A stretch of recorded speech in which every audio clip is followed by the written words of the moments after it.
ঢাকা 17 এই আসনে যিনি জামায়াতের প্রার্থী তিনি সেনাবাহিনীর সাথে একটা বাকবিতণ্ডায় জড়িয়ে পড়েছেন, এরকম একটা ভিডিও আমাদের সামনে এসছে, যেটা একজন বাহিনী সদস্যের বডি অন ক্যামেরার রেকর্ডকৃত ফুটেজ বলে আমরা বুঝতে পারছি। জামায়াতে ইসলামী ক্ষমতায় গেলে কি হতে পারে এটা একটা প্রকৃষ্ট উদাহরণ আমি মনে করি।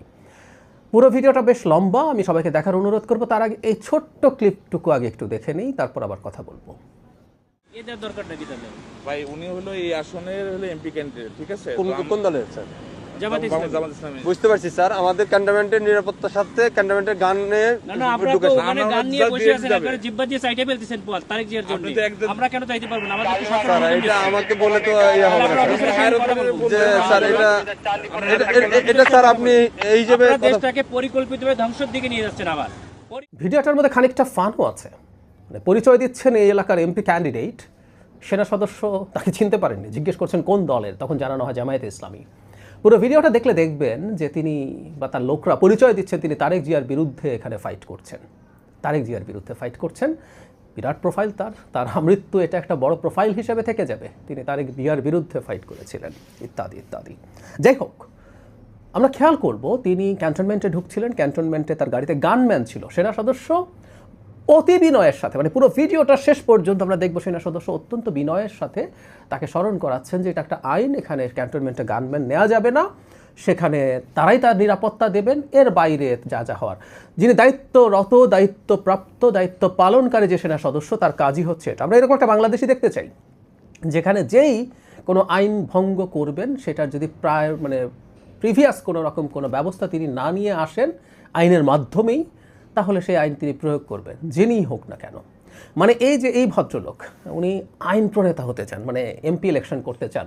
শোনা যায় আমাদের বস্তি অধ্যুষিত বেশ কিছু এরিয়া আছে এই কনস্টিটিউয়েন্সিতে, সেখানে মানুষজনকে নানান রকম সুযোগ সুবিধা দীর্ঘদিন থেকে তারা দিয়ে চেষ্টা করছেন জনাব তারেক রহমানকে চাপে ফেলতে। আমি মনে করি না এটা একেবারেই কোনো রকম কোনো কাজ করবে, কিন্তু সেটা করেছেন। কিন্তু এই ভদ্রলোকে তো জানা উচিত, অ্যাটলিস্ট উনি একজন শিক্ষিত মানুষ, এমপি হওয়া মানে কি? এমপি হওয়া মানে এগুলো দিয়ে জিতে আসা, নাকি আসলে এমপি হওয়া মানে হচ্ছে একটা রাষ্ট্রের আইন এবং পলিসি যিনি নির্ধারণ করবেন, আইন তৈরি করবেন, আইন সংশোধন করবেন, পলিসি ঠিক করবেন, সরকারকে চ্যালেঞ্জের মুখে রাখবেন যদি বিরোধী দল হন, আর বিরোধী সরকারি দল হলেও তিনি এইগুলো নিয়ে এই কাজ করবেন। সেই ভদ্রলোক আইন ভাঙতে চাচ্ছেন গায়ের জোরে আইন ভাঙতে, যেহেতু এমপি ক্যান্ডিডেট তাকে এটা করতে দিতে হবে। অত্যন্ত ডেরোগেটরি মন্তব্য তিনি সেনাবাহিনী নিয়ে করছেন, তারা নাকি পরিকল্পিতভাবে দেশকে ধ্বংসের দিকে নিয়ে যাচ্ছে। কথাগুলো রেজোনেট করে, আমরা মনে করতে পারবো। দেশের বাইরে থাকা ইনফ্লুয়েন্সার কয়েকজন আছেন, তারা সেনাবাহিনীকে 5 তারিখের পর থেকে ঠিক এই আক্রমণটা করে যাচ্ছে। তাদের এই বিষোদ্গার কেন বুঝতে পারি, তারা এই দেশটাকে আসলে দখল করে ফেলতে চেয়েছিলেন। এই জামাত সহ কিছু ব্যক্তিও আছে, তারা চেয়েছিলেন একটা সোকল বিপ্লবী সরকার বানিয়ে তারা ক্ষমতায় থেকে যাবেন, এরপর কোনো একদিন নির্বাচন হলে হবে। ইনফ্যাক্ট সেনাবাহিনী এবং বিশেষ করে সেনাপ্রধান জনাব ওয়াকারুজ্জামান এই কাজটা বাধা হয়ে দাঁড়িয়েছেন, সেজন্য তারা এবং প্রতিষ্ঠান হিসাবে সেনাবাহিনী প্রচণ্ড রকম সমালোচনার মুখে পড়েছে এই নেক্সাসের কাছে, এবং আমরা সেটার একটা বহিঃপ্রকাশ খুব ক্লিয়ারলি দেখতে পারলাম।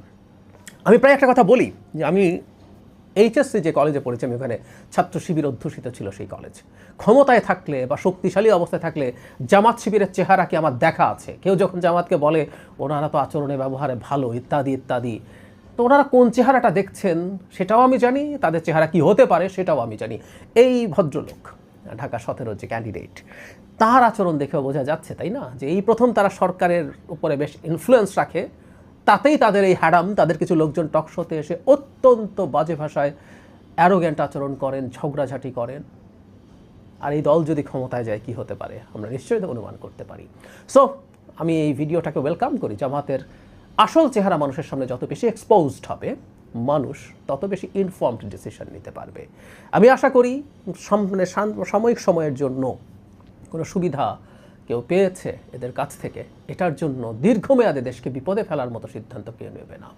যাই হোক, পুরো ভিডিওটা আমি এখানে জুড়ে দিচ্ছি। আমি আশা করব আপনারা সবাই দেখবেন, মানে একটা মানুষ একটা বেআইনি কাজ করার জন্য কিভাবে ইনসিস্ট করছে এবং কি ভাষায় কথা বলছে দেশের সবচেয়ে গুরুত্বপূর্ণ একটা প্রতিষ্ঠান সেনাবাহিনীর প্রতি, যে সেনাবাহিনী শেখ হাসিনার বিরুদ্ধে না দাঁড়ালে, জনগণের পক্ষে না দাঁড়ালে আমাদের অনেক দুর্গতি ছিল কপালে। কিছুদিন আগে আমি বলেছি ইরানের রেভলিউশনারি গার্ড কর্পস, যেটা IRGC, Islamic revolutionary guard corps, তারা খামেনির পক্ষ ত্যাগ করেনি বলে সেখানে এত রক্তপাতের পর আমাদের কয়েক গুণ রক্তপাত হয়েছে, সেখানে রেজিমের পতন হয়নি।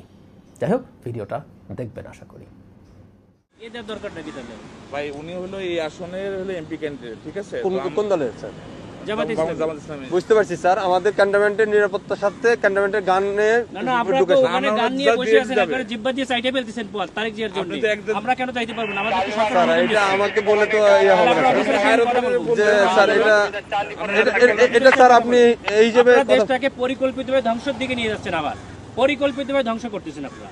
দিস ইজ টোটালি দেশটাকে টোটালি সেনাবাহিনী কিছু অফিসার স্যার আমি আপনাদের তো যাওয়ার নিষেধ করি না স্যার। হচ্ছে বাংলাদেশের সেনাবাহিনীকে আপনারা বিতর্কিত করতেছেন, সরাসরি ডিসক্রিমিনেশন করতেছেন আপনি, ঠিক আছে? একেবারে সরাসরি। আমি কোনোদিন সেনা প্রধানের সঙ্গে কথা বলবো, আপনি তার স্যার সাথে কথা বলেন, আপনি এখানে বলতে পারেন স্যার, হ্যাঁ সমস্যা আপনি নেই। কথা বলেন, কিন্তু আমার গাড়ি আটকে রাখবেন কেন আপনি? আমি তো স্যার আপনাকে না আপনি তো আটকে রাখছেন।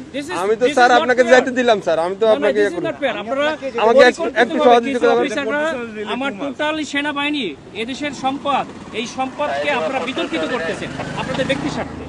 স্যার একটু স্যার একটু স্যার ব্যক্তি স্বার্থে করতেছেন, ব্যক্তি স্বার্থে সরকারকে, এই প্রশাসনকে আপনারা বিতর্কিত করতেছেন। একটু আমাকে সময় দিন স্যার। সময় দিন। মানে আরেকটুর জন্য একটা মোটরসাইকেল মেরে দিয়ে চলে গেছিল। এটা ডিসঅ্যাপয়েন্টিং সিচুয়েশন করে সারা দেশে খুব তাড়াতাড়ি আপনাদের জন্য দেশটা বিশৃঙ্খলা হবে। পুরো দেশটাই বিশৃঙ্খলা করতেছেন আপনারা।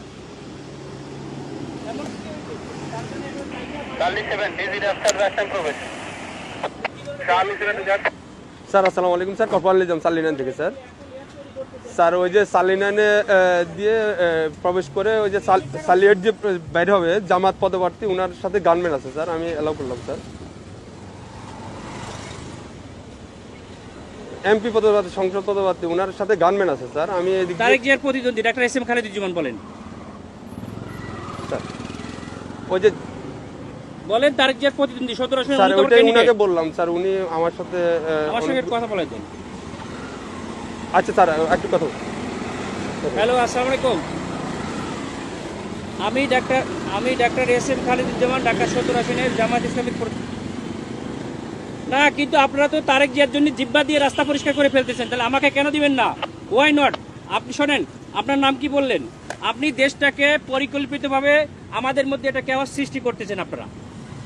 নো নো নো নো, কেন নয়? আপনারা দেশটাকে ধ্বংসের দিকে নিয়ে যাচ্ছেন এবং কিছু অফিসার নিজেদের ব্যক্তি স্বার্থ হাসিলের জন্য আমাদের সুপরিকল্পিতভাবে 5 আগস্টের পরে আমাদের দেশটাকে আপনারা ধ্বংস করতেছেন, আমাদের দেশটাকে পুরো ধ্বংসের দিকে নিয়ে যাচ্ছেন আপনারা। আমি সেনা প্রধানের কাছে এটা কমপ্লেইন করতে চাই। আপনাদের অফিসারের সঙ্গে আমি কথা বলতে চাই। রয়েছে স্যার, বডি ক্যামেরা অন আছে স্যার। আমাদেরকে নিরাপত্তা দিচ্ছে, আমাদেরকে নির্বাচন কমিশন থেকে নিরাপত্তার জন্য দিচ্ছে গানম্যান, আবার আপনি আমাকে যাইতে দেবেন না কেন? স্যার আসসালামু আলাইকুম স্যার। অত্যন্ত সুপরিকল্পিতভাবে আমাদের দেশটাকে ধ্বংস করা হচ্ছে, খুবই পরিকল্পিতভাবে। স্যার বলছি স্যার আমরা এটা নির্বাচন কমিশনকে জানাতে স্যার আসসালামু ভিডিও আলাইকুম করো, আমাদের গাড়িতে আটকেছে, তোমরা ভিডিও করো, এটা ভিডিও করো যে আমাদের গাড়িটা এখানে স্যার। সরি যাচ্ছে স্যার, না। এখানে ক্যামেরাম্যান ভিডিও করা যাবে না কেন স্যার। আপনারা তো ভিডিও করছেন কেন? আমরা তো কেন এই অধিকার আছে স্যার। বিচারিতা কেন করবেন? আপনারা দেশটাকে পরিকল্পিতভাবে কেন ধ্বংসের দিকে নিয়ে যাচ্ছেন বাবা? স্যার বুঝতে অনেক পারছি মানুষ স্যার, রক্ত আমি দিয়েছে, আপনার কথা বুঝতে অনেক পারছি স্যার। মানুষ রক্ত দিয়েছে, আপনারা আর রক্ত নিয়েন না আল্লাহর রাস্তে। দেশটাকে সেনা প্রধান অত্যন্ত ঐতিহাসিকভাবে দেশটাকে এভাবে রক্ষা করছে। স্যার আমি তো আপনাকে যাইতে নিষেধ করি না স্যার, হ্যাঁ আমি তো আপনাকে বলছি আপনি যান স্যার, কিন্তু আমাদের ক্যান্টনমেন্টে গান নিয়ে অস্ত্র নিয়ে ঢুকা নিষেধ, এটা স্যার। তাহলে এটা আপনারা আপনাকে গানম্যান কেন দিচ্ছে? ক্যান্টনমেন্টের জন্য না স্যার, ক্যান্টনমেন্টের জন্য আমরাই নিরাপত্তা দিচ্ছি পার আপনাকে হয়ে যাবো বলছি, আমরা তো পার হয়ে যাবো, স্যার। এটা ঠিক আছে, ভিতরে আপনি আমরা তো safe। পার হয়ে যাবো। আমার কথা ভিতরে কোনো প্রবলেম হয়ে থাকে তাহলে আপনার এই দায়ভারটা ক্যান্টনমেন্ট নেবে। আমার এরপরে কে দেখবে? এরপর স্যার আপনি ওই ক্যান্টনমেন্ট পার হওয়ার পরে স্যার আপনার গানম্যান থাকবে স্যার। তাই আমার এখান থেকে গানম্যান থাকবে না, তখন আপনার দল দিয়ে পিটাইবেন আর আপনারা অন্য দল দিয়ে পিটাই আপনাদের দেখবেন, স্যার আপনি মজা দেখবেন। ক্যান্টনমেন্টের ভিতরে তারেক জিয়ার সঙ্গে তো আপনারা হাজার হাজার স্যার। লোক নিয়ে যাচ্ছেন, কেন নিয়ে যাচ্ছেন? স্যার এটা এখন আমি আপনাকে জবাবটা আমি দিতে পারতেছি না। কেন পারবেন না? আপনার যদি আপনি যদি কোনো সমস্যা আপনারা তো প্রশাসনের লোক, আপনাদেরকে জবাব স্যার দিতে বুঝতে তো হবে। আমাদের যদি কোনো ইয়া থাকে, আপনার যদি কোনো কমপ্লেন থাকে, আপনি তো স্যার বললেন যে আমাদের স্যারের সাথে কথা বলবেন, হ্যাঁ, আমরা ওনার আপনি সাথে কথা বলেন স্যার, আমি তো আপনার ওই না, না, ইয়াটা এটা তো দিতে পারবো না জবাব বলো না, আমরা পারবো না, এটা অসহায়ত্ব প্রকাশ কেন স্যার। করবেন? এটা তো আমার যেটা কেন নিয়ম স্যার, রুলস দেওয়া হয়েছে স্যার আপনারা পরিকল্পিতভাবে বিচারটা কেন করবেন? স্যার। এই জন্যই স্যার আপনি এই কমপ্লেনটা করেন স্যার। আমি তো না না, সেটা কমপ্লেইন আমরা কোথায় করব? আপনি তো বললেন যে সেনাপ্রধান স্যারের সাথে কথা বলবেন, হ্যাঁ, ইলেকশন কমিশনের সাথে কথা বলবেন। বলছে স্যার গানম্যান নিয়ে অ্যালাউ নিষেধ স্যার। আপনার যেতে গেলে এমনিতে আমার কাছে সহযোগিতা করতে হবে স্যার। একটু সহযোগিতা করেন স্যার প্লিজ। না না না, সহযোগিতা না, আপনারা অত্যন্ত পরিকল্পিতভাবে দেশটাকে ধ্বংস করছেন, দেশটাকে রক্ষার দায়িত্ব আপনাদের।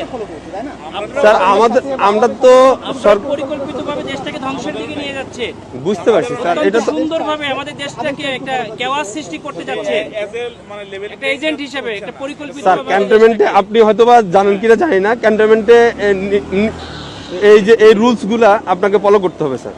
আমরা স্যার ক্যামেরা এমন আছে স্যার, ক্যামেরাটা একটু অফ রাখতে হবে মোবাইলে। আপনার ইয়াতে রাখেন, আপনার কথা বললেন, সমস্যা নাই স্যার। মোবাইল হাতেও রাখা যাবে না। হ্যাঁ রাখা যাবে, আপনি ইয়া করতেছেন স্যার। আপনি যেতে পারবেন স্যার, কিন্তু শুনেন, আপনার যে গানম্যানটা এই সময় বুঝছেন, স্যার। সময় সবসময় থাকে না, ঠিক আছে? আপনাদের স্যার। সময় সবসময় সমান যায় না। স্যার বহুত বড় বড় অফিসাররা স্যার। আদর্শে 5ই আগস্টে পরে আমাদের যাইয়া স্যার আমরা কিছু বলি নাই, স্যার আমরা এরকম কুকুরের মতো পাছাটা হই নাই, স্যার ঠিক আছে? স্যার আমরা এখন গোলামির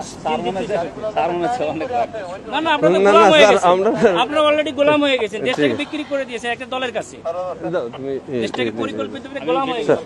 আমরা এখন কোথায় কমপ্লেন করবো বলেন? স্যার আপনি আমাকে তো back করতে হবে, আমি অস্ত্র স্যার দেয় ওই পাশে যে আমরা আপনাদের পিটানি খাবো আমি? কেন আমরা পিটাবে আমাদেরকে কেন শুধু আপনারা এই জগন্নাথে মারামারি করতেছে আপনাদের গাড়ির সামনে ঠেকাইছেন।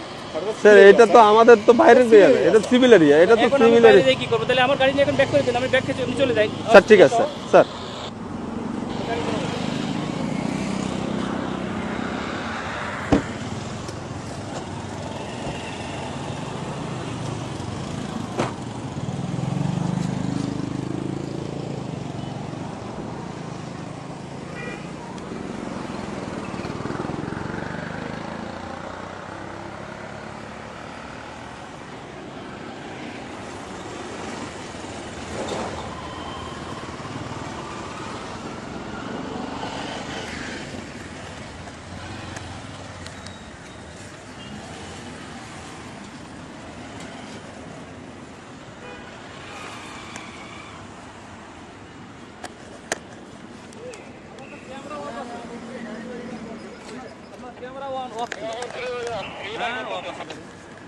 আমি তো দিক থেকে দেখলাম যে স্কুলে দেখা যাচ্ছে না, ক্যামেরা অফ আছে না নাকি?